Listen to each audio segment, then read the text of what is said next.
আসসালামু আলাইকুম রহমতুল্লাহি ওবারাকাতুহ। দেশ ও বিদেশ থেকে যারা এই ভিডিওটি দেখছেন তাদেরকে আন্তরিক শুভেচ্ছা ও অভিনন্দন। আপনারা ভিডিওটি ধৈর্য ধরে দেখতে থাকুন।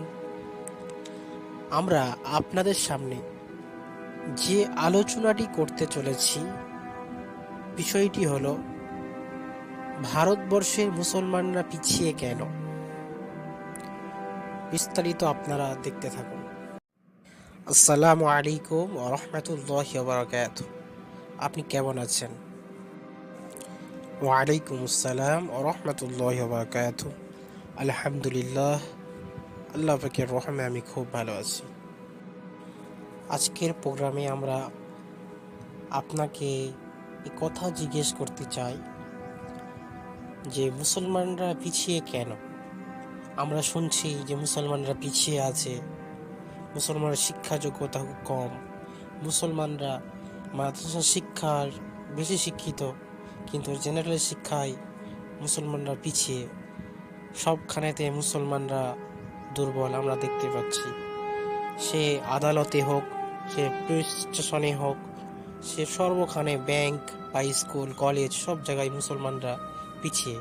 এর কারণ আপনি যদি বলতেন তাহলে খুব ভালো হতো। আপনি খুব একটি গুরুত্বপূর্ণ প্রশ্ন করেছেন। সত্যি আজ মুসলিম সমাজ পিছিয়ে কেন, এর কারণ কি? সত্যি কি মুসলিম সমাজ পিছিয়ে? এ বিষয়ে জানাটা আমাদের প্রত্যেকের অত্যন্ত জরুরি বিষয়।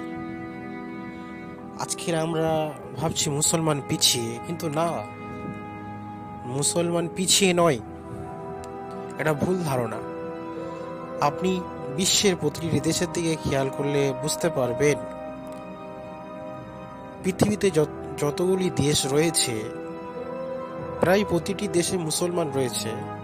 তার মধ্যে মুসলিম দেশ অনেকগুলি রয়েছে। সেখানে গিয়ে আপনি দেখেন মুসলমান পিছিয়ে নাকি সামনে। ভারতের মুসলমানের উপরে ভিত্তি করে আপনি মুসলমানকে পিছিয়ে বলতে পারেন না।